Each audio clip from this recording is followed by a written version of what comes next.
Carajo, siempre hay un maldito problema. Esto me está volviendo loco. Anthony, no compres un coche que tiene 523,000 kilómetros. Te vas a arrepentir. Es una porquería, carajo. En serio, siempre es lo mismo. Son las 5:44 de la tarde. El GPS me indica 2 horas y 16 minutos de camino para regresar al taller. Y obviamente, tengo mi transmisión en Twitch a las 8. Pero eso es como todos los martes. Y como todos los martes, no lo preví. Y aquí estoy como un idiota. Al final, tal vez la gente tenía razón. Quizá nunca debí comprar este carro que tiene 523,000 kilómetros. Siempre se me descompone y esto empieza a volverme loco. Pero bueno, esta vez no tiene nada que ver con una avería real. Y además, admito que esta vez ni siquiera tiene que ver con la clase E. Toma, arréglatelas con tu Twingo de mierda. En fin, un Mercedes que tiene 500,000 de kilómetros. Lo amo más que nada y no debo llegar tarde esta noche.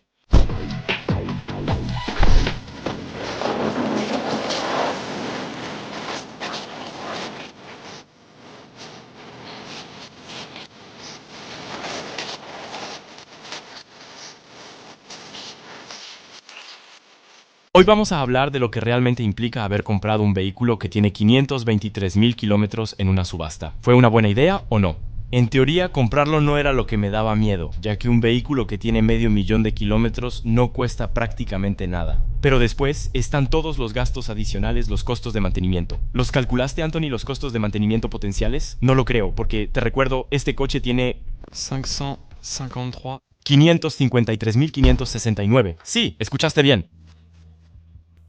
553,569 kilómetros. No es poca cosa, y para llegar a esa cifra no hay secreto, se necesita mantenimiento.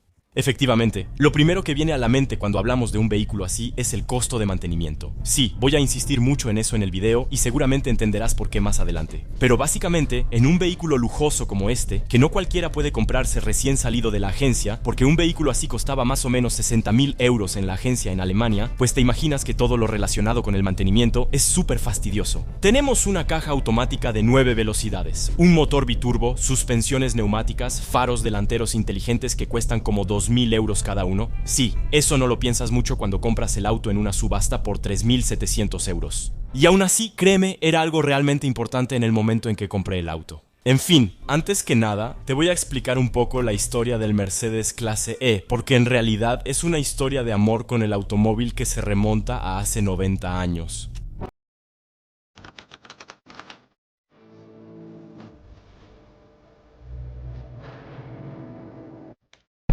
Así que, obviamente, te imaginas que hace 90 años el Mercedes Clase E no se parecía realmente a esto. Y de hecho, tampoco se llamaba para nada Mercedes Clase E. Estábamos en 1936 y el nombre en clave era Ublue 136. Como el año, fácil, y de hecho en la vida cotidiana tampoco la llamábamos Bv 136, la llamábamos la 170V. Tenía un motor de 1,7 litros. De verdad, en esa época no nos complicábamos para nada la cabeza como hoy en día con los nombres de los autos, y la verdad, eso da gusto. Y en general este carro creo que es el que más se parece a lo que es la clase E actual. Un auto robusto, familiar, espacioso, que no consume mucho, bastante económico, y además se convierte en el auto más producido por Mercedes antes de la guerra. Después viene la guerra, si no lo sabían, sí, hubo una guerra en Alemania especialmente y también aquí. Fue un evento muy importante. Y en 1947, Mercedes prácticamente empieza de cero con este auto. El mismo de antes, es igual, pues había que arreglárselas con lo que se tenía, ¿no? Así que retomaron la 170 WET y también la sacaron en versión diésel, la 170D, que fue el primer auto diésel de serie de Mercedes. Eso sí está chido, amigos. Y en esa época ya el auto servía para todo. Taxi, ambulancia, familiar, auto para transportar a personas importantes. Sí, ya era la clase E, como hoy en día, e incluso había una versión combi, que se veía así, y que claramente es la antecesora de mi clase E, combi. Luego, damos un salto en el tiempo. Nos encontramos en 1953 con la Mercedes Ponton, nombre en clave W120. Ponton, porque Ponton es pontón. Es el primer auto monocasco de Mercedes, muy estilizado, y realmente es la generación cero de la clase E, y hubo muchos taxis Ponton que superaron los 500,000 kilómetros. Nada más que eso, y en 1961 llega la nueva generación de Mercedes, la W110. De hecho, tuve la suerte de estar en el Coupe Auto Legend en Montlhéry, bueno, el fin de semana pasado, y fíjense que Panzer Garage, el canal de YouTube Panzer Garage, tiene una. Está padrísima y pues tuve la suerte de ponerla al lado. Ahora, no hay muchas similitudes entre estos dos autos, pero de verdad es genial ver que comparten el mismo ADN. Y en esa época, igual casi puras de 4 cilindros en ese carro, gasolina o diésel. Hubo un 6 cilindros muy raro en la W110 y después, más arriba en la gama, tenías las 111 y 112 que eran más de lujo, tipo clase S, cofre más largo, etc. para poner los grandes 6 cilindros. Pero ya en esa época, Mercedes hacía grandes esfuerzos en términos de seguridad pasiva. Los largueros están reforzados, bueno, los estribos son más gruesos, el auto está diseñado para deformarse un poco más y así proteger a sus ocupantes. Tenemos un volante retráctil, un tablero acolchonado. No, realmente empezamos a llegar a la clase E que conocemos actualmente. 1968, W114 y W115, ahí básicamente es el taxi de todo el mundo. Todavía hay algunos coches que circulan en ciertos países lejanos. Como Taxi, se vendió en 1,9 millones de ejemplares, con motor de 4, 5 y 6 cilindros. Esa también tuvo muchas nuevas innovaciones tecnológicas como la dirección asistida, el aire acondicionado, los vidrios eléctricos, inmortales. No sé cuántos coches han superado el 1.000.000 de kilómetros sin nunca abrir el motor. Así que de verdad, es una locura. Y hasta hay un taxi griego que actualmente está expuesto en el Museo Mercedes de Stuttgart que tiene 4,6 millones de kilómetros. Doy vueltas alrededor de mi coche, me da un ataque de risa. 1975, la W123 hace su aparición y ahí, es la perfección. No se ha hecho nada mejor desde entonces. Si me preguntan con qué coche dar la vuelta al mundo, en África te diría, una W123, amigo. Y de hecho, hay un taxi en la isla de Gran Canaria que todavía usa la W123. Tiene más de 7 millones de kilómetros y el tipo sigue trabajando como taxista con ella. 7 millones. ¡Wow! Después llegamos a los autos mucho más modernos. La W124, sin duda la clase E más conocida porque es la primera que se va a llamar clase E. En nuestra generación, la W124 fue muy idolatrada, especialmente porque podemos conocer la 500E, que tiene un V8 que fue hecho en colaboración muy estrecha con Porsche y que si no mal recuerdo tiene 326 caballos de fuerza. Es una locura absoluta. Completamente loco. Y la W124 tuvo 3 rediseños, uno de ellos en 1987, que dañó un poco la reputación de Mercedes porque de hecho, en ese momento, el director actual, que era un exingeniero como todos los demás directores de Mercedes hasta él, se fue. Y en su lugar pusieron a un financiero. Y obviamente, al financiero no le importaba mucho la fiabilidad. Todo lo que él quería era rentabilidad. Y pues obviamente cuando se habla de ahorrar hasta el último centavo, se habla de una calidad inferior, como pintura un poco mala comparada con las otras, así que más óxido, sistema eléctrico un poco malo comparado con los demás. Y además, los plásticos del interior envejecieron muy mal comparados con todos los otros Mercedes que te mencioné antes. Bueno, eso no es tan grave, pero es cierto que en la opinión de todos, Mercedes bajó un poco su prestigio en ese momento. Y realmente fue a partir de 1993, durante su último rediseño, que la W124 empezó a llamarse Clase E. Ya no se decía 300E, por ejemplo, sino E300. Y en ese momento, la E ya no significa inyección, Einspritzung en alemán, sino que significa E. Es decir, ahí es cuando empiezan a aparecer las clases. Ya no existe la 190, es la clase C a partir de la generación W202. La clase A llegó mucho después, así que queda A, B, C, E, S para la versión más elegante. Y después es igual para todo lo que son convertibles, camioneta, etc. Fíjate un poco si nunca lo habías notado, de verdad, sigue un orden súper lógico. Después tuvimos la W210, que era sumamente fea, realmente muy fea. Pero tuvimos grandes avances tecnológicos en ese carro. En ese momento Mercedes realmente intentó reducir sus costos lo más posible, así que terminamos con autos con una fiabilidad electrónica un poco desastrosa, pero en cuanto al motor y la caja de cambios, ahí sigue siendo impecable. De hecho, es la generación OM 606 Turbo. Bueno, pero ojo, aunque la carrocería es súper fea y hoy en día es uno de los autos menos queridos de Mercedes porque sí está bastante feo, sigue siendo un auto súper agradable de manejar. La dirección es súper precisa, tenemos suspensiones neumáticas, una caja de cambios genial y el primer ESP opcional y eso está muy bien. Y luego tenemos los E430 en V8 o los E55 compresor AMG que hoy en día son unos malditos Youngtimer. En fin, una super generación, un poco fea en algunas versiones, pero una super generación. Después, a partir de 2002 tenemos la W211, ahí es sofisticado, es tecnológico, es wow, es excepcional. Pero el problema es que la fase 1 en general es una porquería. Estamos hablando de un coche, fíjate, que no tiene absolutamente ninguna conexión entre el pedal de freno y las pinzas. A eso se le llama brake by wire, si no estoy diciendo tonterías. Y básicamente es una conexión eléctrica entre el pedal de freno y una caja hidráulica que va a enviar el líquido a las ruedas. Si eso falla, estás muerto. Así que a partir de la segunda fase, quitaron esa porquería y volvieron a un sistema de frenos mucho más clásico. Pero en general, la gama de motorizaciones era tan amplia en este coche que podías tener tanto un diésel de 2.2 litros y 108 caballos para los taxis alemanes, como un V8 de 6.2 litros en la segunda fase de 514 caballos. Una locura. Y luego llega, carajo, la 212 que para mí, junto con la 211, la 124 y en realidad muchas de la lista que les acabo de dar, es la mejor clase E jamás hecha. Pero el atardecer está genial, a mí me encanta. Así. ¿A poco no está bonito? Entonces, cuando salió la 212 fase 1, nos olvidamos de las líneas un poco redondeadas y los faros redondos. Aquí todo es más afilado, es agresivo, es moderno, es tecnológico. Le ponen líneas cuadradas por todos lados y terminamos con los 4 faros de la W210-211, por ejemplo. Rectangulares. Es feo, excepto en AMG, es muy bonito en AMG. Pero si no, yo creo que es súper feo, es muy subjetivo. Pero aquí sabes que estamos llegando a algo serio porque cuando vas a la página de Wikipedia del modelo, dice sedán de lujo. Eso no está en las otras generaciones, así que aquí sí estamos llegando a algo muy elegante. Una vez más, tenemos un montón de equipos de seguridad adicionales como la detección de somnolencia, detección de salida de carril, detección de señales y así sucesivamente. Es realmente un coche muy chido. Imagínate que la versión de entrada con motor diésel de 200 costaba 45.000 euros y la versión más equipada en AMG podía llegar a 110.000 euros en la versión básica. Y podía subir aún más dependiendo de las opciones que eligieras. Y aquí llegamos al 2013, la fase 2. Hay mucho de qué hablar. Normalmente cuando los fabricantes hacen un restyling debe costar lo menos posible y hacerle creer a la gente que es casi un auto nuevo. Pero aquí Mercedes pensó, vamos a hacer un auto nuevo. Por lo que dicen es el restyling más caro de la historia. Solo quitar los 4 faros cuadrados de adelante, porque visualmente esa es la gran diferencia. Eso les costó 1.000 millones de euros. Salieron caros los faros. Muy caros, ¿eh? Los faros, ¿eh? Yo le hubiera puesto un poco de masilla, un poco de pintura negra y hubiera costado 20 euros. Yo cobraba 20 pesos, no más. Pero bueno, lo digo en broma porque en realidad sí es un auto realmente diferente. No tiene nada que ver. Nuevos motores, nuevos interiores, nuevos acabados, nueva electrónica, nueva caja de cambios. Pasamos de la caja de 7 velocidades a la de 9 velocidades. Es una locura. Realmente llegamos a algo muy bueno, muy tecnológico y casi adelantado a su tiempo en comparación con la competencia. Mira nada más esa cara.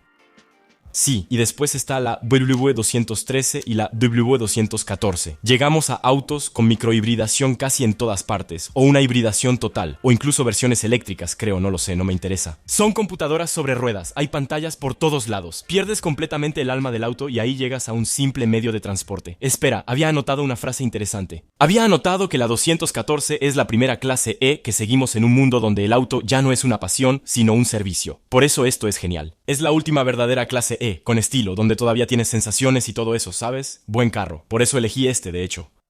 He cogido.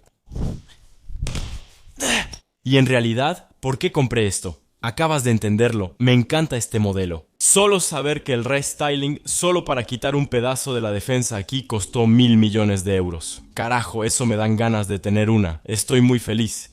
Hace un año que la manejo y sigo igual de feliz de subirme. Sí, pero entonces, ¿cuál es el contexto de la compra? Bueno, el contexto de la compra te lo voy a explicar, es muy sencillo. Manejaba a diario un Peugeot 3008 motor 1.6 HDI de 114 caballos. En sí, muy bien el carro, lo pagué 2.000 euros. Es una ganga para un coche tan bueno y tan común como el Peugeot 3008 de primera generación. Techo panorámico, rines, todo el rollo, el aire acondicionado funciona, control de velocidad, caja de 6 velocidades. Ya con eso, yo, Renouveau, manejé eso como por un año y era un super carro. El principal problema de ese coche, en mi opinión, es la caja de cambios que es súper dura y con mis problemas de brazo, muy molestos, yo quería una caja automática. Eso es todo. Y el segundo problema es que el PTRA, el peso total rodante autorizado del Peugeot 3008, es realmente muy malo. Son 2.9 toneladas.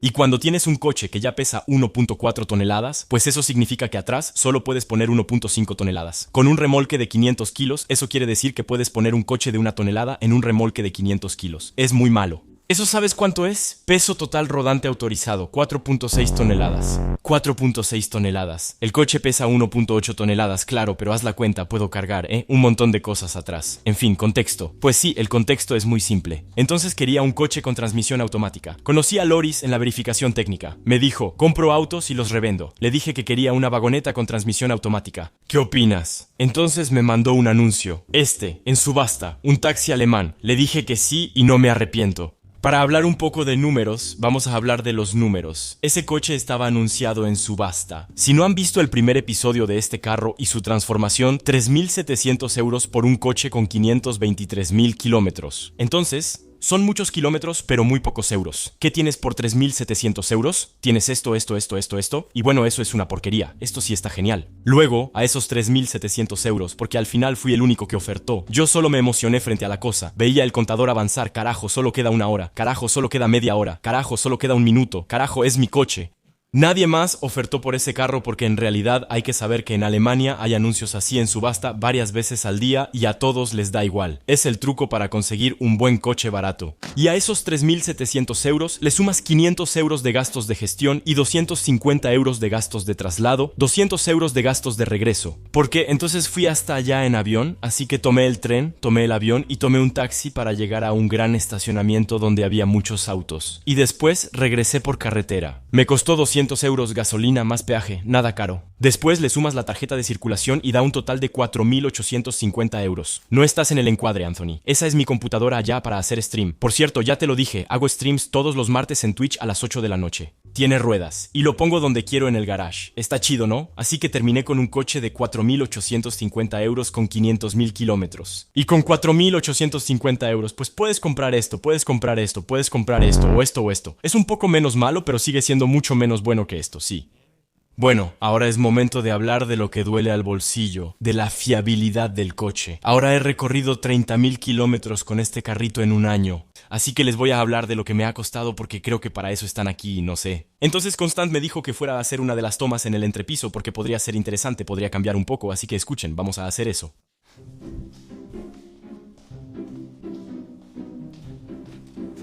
El garaje está hecho un desastre en este momento. Si hay alguien que quiera comprar motos, aquí hay muchas en venta, ¿eh? Bueno, después digo eso, pero me da igual, ¿eh? Pero bueno, es cierto que este maldito garaje está realmente hecho un desastre, carajo. Pero todavía hay una cámara aquí, es una locura.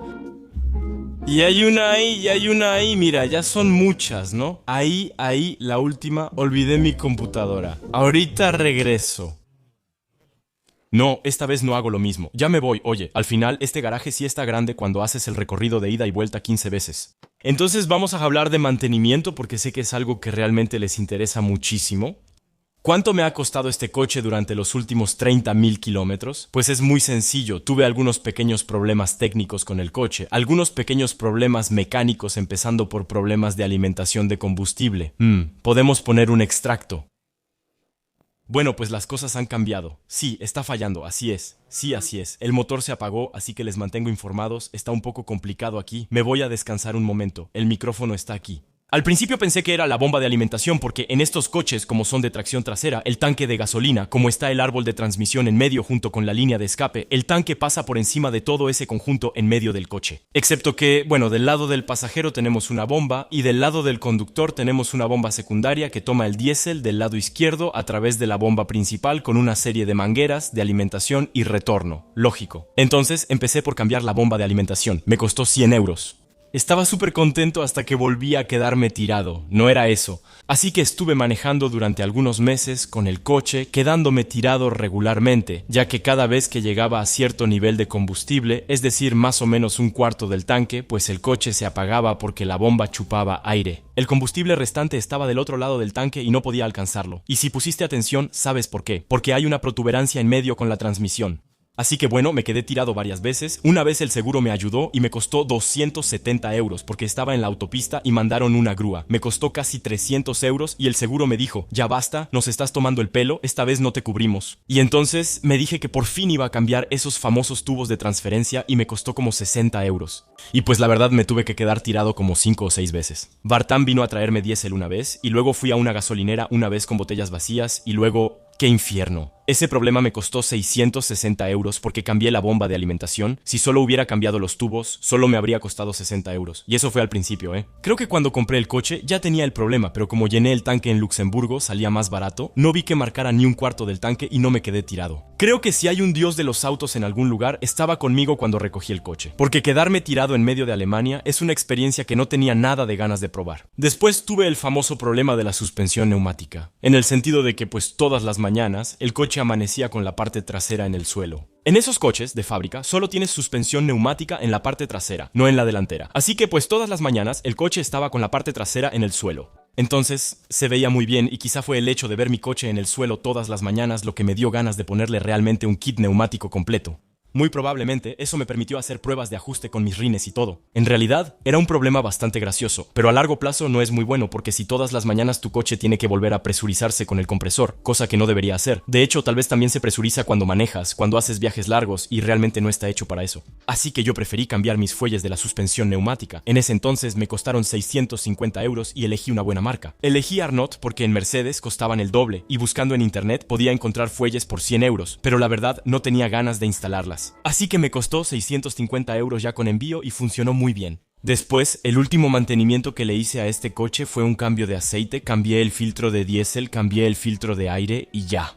Y ahora que hablamos de eso, te voy a hablar del consumo de combustible del coche, porque eso también es un punto muy interesante. Consumo por cada 100 kilómetros, más o menos, digamos 6 litros con 8, no es nada. Para un coche de 1 tonelada y 800 kilos que tiene 240 caballos, no es nada. Y cuando pongo un remolque detrás del coche con, por ejemplo, el RS3 de Drift o el 505, 8 litros cuando consume mucho y 7 litros con 5 cuando voy a Bourges y regreso de Bourges, 7 litros con 5 con 2 toneladas detrás del coche y amigos en el coche. Es decir, que consumes 1 litro o 1,5 litros más al poner 2 toneladas detrás del coche y en las subidas con 2 toneladas detrás del coche y 3 amigos en el coche se mantiene a 1700 revoluciones por minuto. El torque es simplemente enorme, es ridículo. En fin, todo esto para decir que el costo total del mantenimiento de mi coche es de 8 euros por 30.000 kilómetros. Si le sumamos el precio de los filtros y el aceite, vamos, digamos 950 euros. El aceite es caro. Después, le sumamos la grúa que costó 270 euros, 1.230 euros en un año. Y eso que fue porque tuve los problemas con el fuelle. Si no hubiera tenido los problemas con el fuelle, le quitas 650 euros y además compré cosas de buena calidad.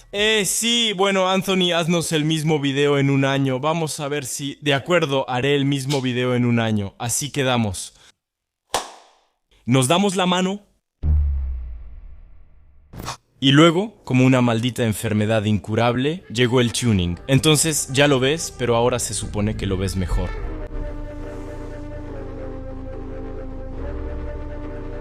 Sí, está chido, ¿eh? Entonces sé que ya lo viste en las tomas anteriores, pero sí, yo realmente hablo del tuning como una enfermedad incurable. Con ese carro, yo al principio solo quería un daily, un coche para moverme, un carro cómodo para ir de un punto A un punto B sin complicarme la vida. Es más fuerte que yo, no puedo evitarlo. Entonces todo empezó solo con 4 rines. 4 rines AMG, réplicas AMG que pagué a 900 varos. Por cierto, me vieron la cara un poco, así que compré otro rin, 197 euros nuevo, entregado en mi casa. Y luego, un poco después, vendí todo por 800 varos. No tengo sentido para los negocios, pero ese no es el tema. Porque creo que ya te diste cuenta entonces en las tomas. Y pues en realidad no compré el carro así, no se veía así. Aquí tenemos una réplica perfecta en cada detalle de una E63S AMG. Y lo que está muy bien con las generaciones W212 y S212 es que es muy fácil hacer réplicas AMG porque no tienen salpicaderas más anchas. ¿Sabes? Las salpicaderas delanteras y traseras no son necesariamente más anchas que los modelos básicos. Entonces, en realidad, solo tienes que ponerle una defensa delantera, una defensa trasera, faldones laterales, salpicaderas, un cofre, las salidas de escape, una línea de escape. Pero en general es posible hacerlo. No es como la clase E siguiente, la 213, donde es imposible hacer una réplica AMG porque ahí las salpicaderas deben ser quizá 5 centímetros más anchas que los modelos básicos. Aquí no es el caso. Aún así se ve musculosa, aunque sea una 220 diésel. Entonces, en general, para mi kit AMG, confié en Tolias Edition. Es una empresa que está basada en Grecia. Y el kit completo, súper completo, bueno, casi súper completo, te explicaré después, me costó 2.035 euros. En ese kit tienes el parachoques delantero con parrilla, rejilla, labio, todo ese rollo, las 2 salpicaderas delanteras que son diferentes, el cofre que es diferente. Por supuesto, las piezas de la carrocería son de aluminio como las originales, los faldones laterales, el difusor trasero y las salidas de escape cromadas. Quizá hay algunos pequeños detalles que se me olvidaron, pero en general todo eso me lo entregaron en mi casa, o más bien en Auto HV con quienes hice la instalación por 2.035 euros. Así que sí, es un precio ventajoso porque intercambié algunos correos con él y le prometí una excelente publicidad. Creo que la publicidad la obtuvo porque el auto realmente quedó muy bonito. El único problema es que en ese momento él no tenía para nada un parachoques trasero réplica para vagoneta. Para sedán los encuentras muy fácilmente, pero para vagoneta en realidad no existen. Nadie fabrica una réplica de parachoques AMG para vagoneta. ¿Y por qué no compré un kit AMG original? El precio, amigo, 2.000 varos. Eso ni siquiera es el parachoques delantero en Mercedes. No es una broma. Y en los AMG existen 2 tipos diferentes de parachoques traseros y hay algunos que tienen unas pequeñas rejillas laterales. Pues yo no encontré eso y el parachoques de todos modos me costó 222 euros, ya con envío, pero aún así. Luego, obviamente, todos esos elementos de la carrocería hubo que repararlos, como el parachoques trasero que estaba rajado en un lugar y fue necesario repintar absolutamente todo. Para eso fue la carrocería MBA en Balance la que hizo el trabajo y sinceramente parece que es de origen. No hay la menor diferencia de tono, el brillo es perfecto. Estoy realmente muy contento con esta colaboración con ellos. En este coche realmente quedó más que bien. Así que eso pues me costó cero. Así que anduve así por un tiempo y al final, pues sí, como te digo, es una enfermedad, no puedo evitarlo. Quise ponerle unos rines de verdad, unos rines que llamaran la atención porque los rines réplica AMG estaban muy bien. No es un problema, pero en realidad quería entrarle al tuning. Tenía una réplica de E63S, súper, pero no es una E63S. Realmente quería que se destacara, que no fuera como las clases E normales ni como las clases EAMG, así que hice eso. Eso me costó una buena lana y aún así creo que me salió bastante bien. Sí, obviamente, ya lo entendiste, vamos a hablar de los rines. Esos son rines Rotiform láser de 20 pulgadas y de 10 pulgadas de ancho en la parte trasera. Son simplemente enormes y bueno, fue toda una ganga. Bueno, en todo caso, había que aprovechar la oferta en ese momento porque encontrar rines así con esas especificaciones aquí en Francia es bastante complicado, a menos que busques algo nuevo. Y en ese momento, de hecho, pensé que por 1.600 euros, creo, sí, todo incluido con las 4 llantas, realmente era una ganga. El problema es que las llantas no eran para nada adecuadas para mi coche. Yo necesitaba llantas muy delgadas, con el perfil estirado, para que quedaran justo dentro de la salpicadera. Aquí, de verdad, la llanta está a apenas 2 milímetros de mi salpicadera. Es realmente perfecto. Me tomó bastante tiempo calcular eso, especialmente con Miracle Motorsport, a quienes saludo calurosamente, pero en general quedó perfecto. Bueno, para lo demás, voy a sacar mi pequeña chuleta porque anoté absolutamente todos los montos. Logré revender un par de llantas. De hecho, las llantas traseras que estaban en los rines Rotiform se fueron para un Dodge Challenger, para que veas qué tan grandes eran para mi coche. Vendí el par en 200 euros. Si no me equivoco. Y después, obviamente compré 4 llantas nuevas con mis buenas especificaciones para ponerlas en esos rines y me costaron 471 euros ya entregadas. La verdad, no está tan caro para un tamaño tan grande. Y también, obviamente, estuvo el Stage 1 que me regaló Digi Performance. De verdad, tengo mucha suerte. Muchas gracias, chicos, está increíble. Y también tengo los vidrios polarizados que me regaló Digifilm 26, que también hacen negocios con Digi Performance en la zona de Montelimar. Así que eso está de locos. También había instalado un autorradio CarPlay que encontré en AliExpress. Me costó 206 euros. Estaba bien, pero al final lo quité. La verdad es que no era nada bueno para el uso diario. Para los que les interese, era una muy buena máquina. El problema es que cuando me llamaban al teléfono, se desconectaba la música. Tenía que tomar mi teléfono para contestar. En fin, era súper molesto en el día a día y como paso mucho tiempo en mi carro, me hartó. Y obviamente el kit R completo con el tanque, los 4 amortiguadores, las 4 bolsas de aire, las mangueras, la gestión, en fin, todo el paquete. Que compré con RWP, que me dio un excelente precio de 1.700 euros ya que teníamos una colaboración en este carro.